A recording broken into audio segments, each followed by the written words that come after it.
A Editora Áudio traz para você o melhor curso em áudio do país. Direito Eleitoral. Com alterações da Lei Complementar nº 135 de 2010, chamada de Lei da Ficha Limpa. O direito eleitoral é um ramo do direito público, sendo uma especialização do direito constitucional. Destina-se a assegurar e organizar o exercício de direitos políticos. Estuda as normas e procedimentos do poder de sufrágio popular concernentes ao preparo, realização, apuração e a diplomação dos eleitos. Regula a maneira de participação dos eleitores no regime político, os direitos e deveres do cidadão, o procedimento e o processo eleitoral. Sufrágio universal é a manifestação da vontade política do povo mediante o voto. É o sistema de votação em que votam todos os cidadãos com capacidade legal para tal. É a expressão da democracia. Diplomação é o ato pelo qual a Justiça Eleitoral atesta quem são efetivamente os eleitos e os suplentes com a entrega do diploma devidamente assinado. A diplomação habilita os eleitos a exercer o mandato, mesmo na pendência de recursos de impugnação. Maneira de participação dos eleitores. A soberania popular é exercida pelo sufrágio universal e pelo voto direto e secreto. O voto é direto quando o votante elege imediata e diretamente os seus representantes ao governo e câmaras legislativas, como ocorre no regime presidencialista. O valor do voto é igual para todos e nos termos da lei mediante a. Plebiscito.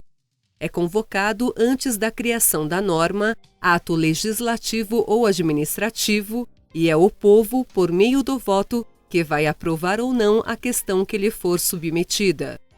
B. Referendo.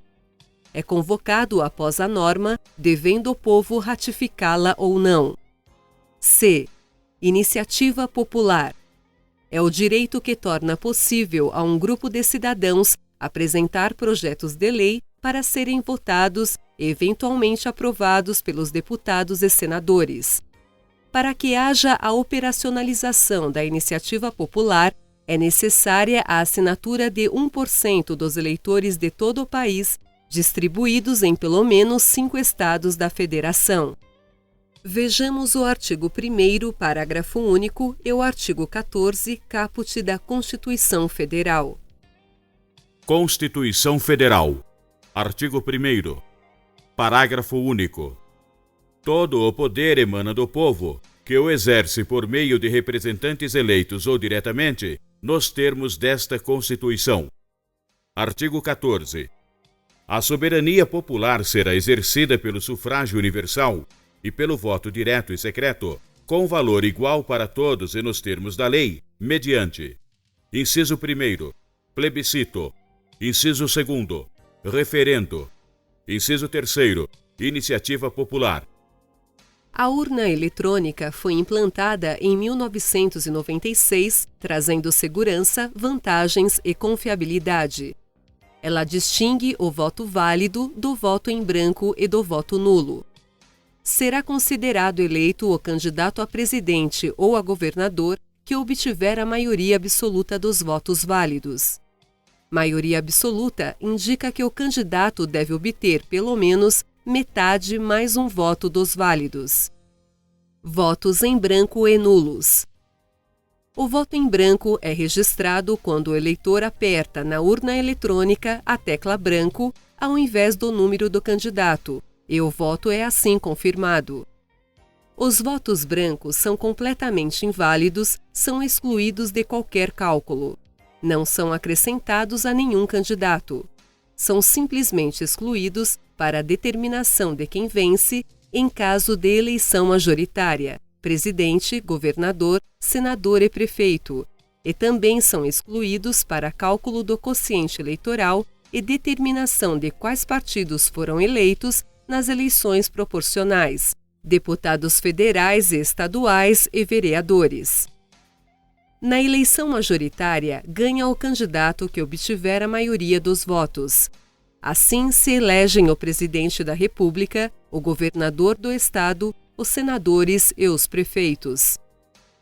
Nas eleições proporcionais, a representação política é distribuída proporcionalmente entre os partidos políticos concorrentes.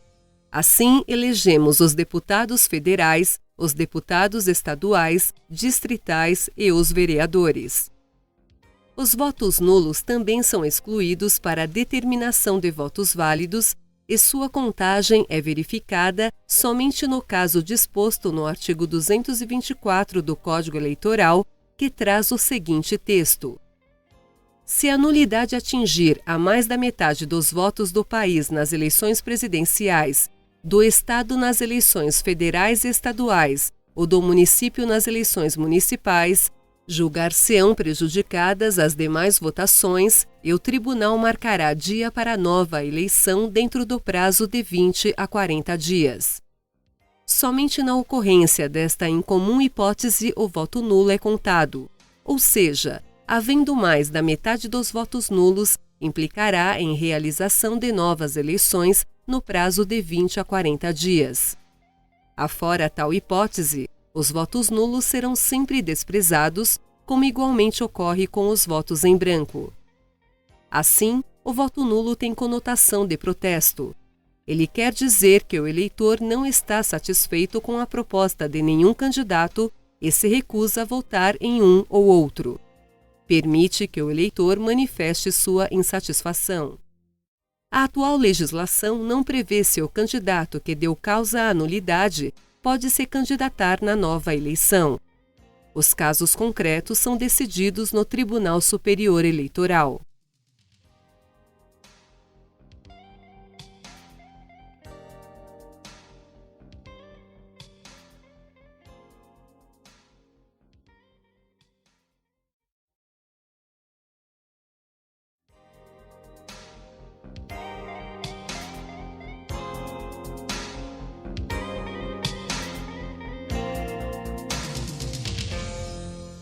O eleitor pode justificar as ausências às eleições tantas vezes quantas forem necessárias.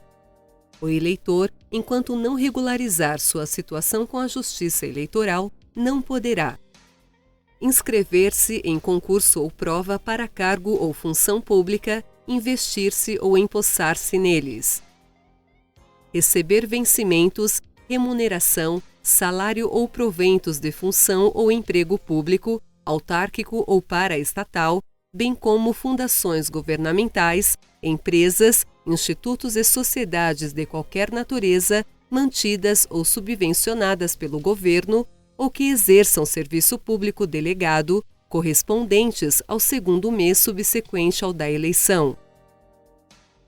Participar de concorrência pública ou administrativa da União, dos Estados, dos territórios, do Distrito Federal ou dos municípios, ou das respectivas autarquias. Obter empréstimos nas autarquias, sociedades de economia mista, caixas econômicas federais ou estaduais, nos institutos e caixas de previdência social, bem como em qualquer estabelecimento de crédito mantido pelo governo, ou de cuja administração este participe, e com essas entidades celebrar contratos. Obter passaporte ou carteira de identidade. Renovar matrícula em estabelecimento de ensino oficial ou fiscalizado pelo governo.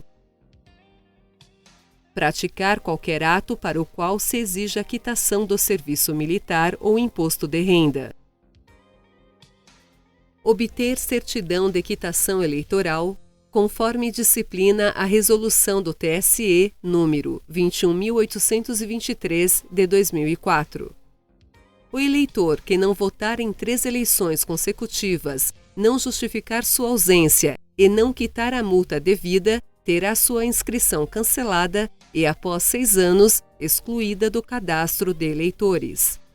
A regra não se aplica aos eleitores cujo voto seja facultativo, analfabetos, maiores de 16 e menores de 18 anos e maiores de 70 anos, e aos portadores de deficiência física ou mental que torne impossível ou demasiadamente oneroso o cumprimento das obrigações eleitorais, que requererem, na forma da resolução do Tribunal Superior Eleitoral, números 20.717 de 2000 e 21.920 de 2004, sua justificação pelo não cumprimento daquelas obrigações. Finalidade do direito eleitoral.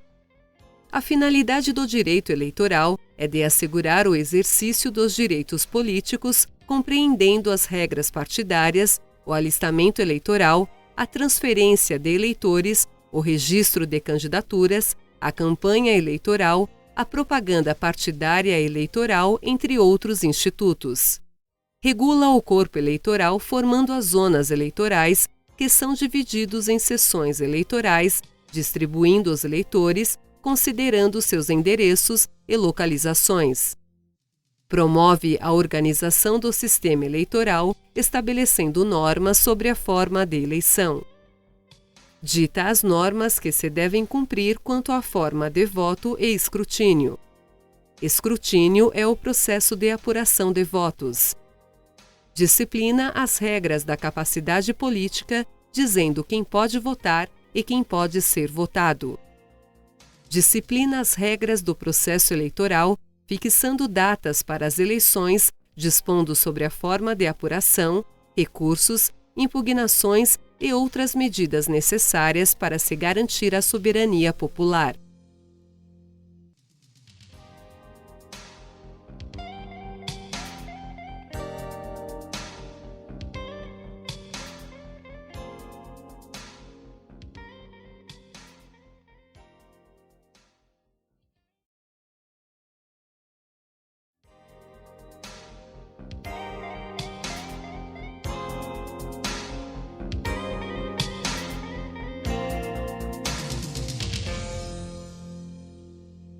Fontes do direito eleitoral.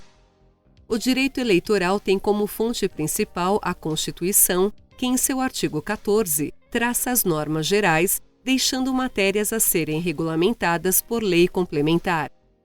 Tem como fonte própria o Código Eleitoral, Lei nº 4.737 de 1965, que estabelece a maioria das regras do direito eleitoral nos limites permitidos pela Constituição e que não sejam objeto de lei complementar, como, por exemplo, o procedimento para o alistamento eleitoral, o cancelamento da inscrição eleitoral, a votação, apuração das eleições, crimes eleitorais e processo penal eleitoral. A Lei Orgânica dos Partidos Políticos número 9.096 de 1995, que substituiu a antiga Lei número 5.682 de 1971, é o regulamento de funcionamento dos partidos políticos dentro dos limites estabelecidos pelo artigo 17 Constituição Federal, dispondo sobre a criação, fusão e extinção, além de fixar as regras de filiação e desfiliação partidária, prestação de contas pelos partidos, propaganda partidária e outras. Além das fontes principais e próprias, o direito eleitoral tem fontes subsidiárias que podem ser utilizadas na falta das principais ou próprias para complementá-las e, em geral, são utilizadas as demais leis que, de qualquer forma, sirvam de base para o direito eleitoral. Órgãos da Justiça Eleitoral. A Justiça Eleitoral garante a seriedade do processo eleitoral, evitando abusos e fraudes e preservando os direitos e garantias fundamentados em lei. Os órgãos da Justiça Eleitoral estão previstos no artigo 118 da Constituição Federal. Constituição Federal. Artigo 118. São órgãos da Justiça Eleitoral. Inciso 1º. O Tribunal Superior Eleitoral. Inciso 2º. Os Tribunais Regionais Eleitorais. Inciso 3º. Os juízes eleitorais. Esperamos que você tenha gostado desta prévia. Para continuar ouvindo este audiolivro no Google Play Livros, use o link na descrição do vídeo.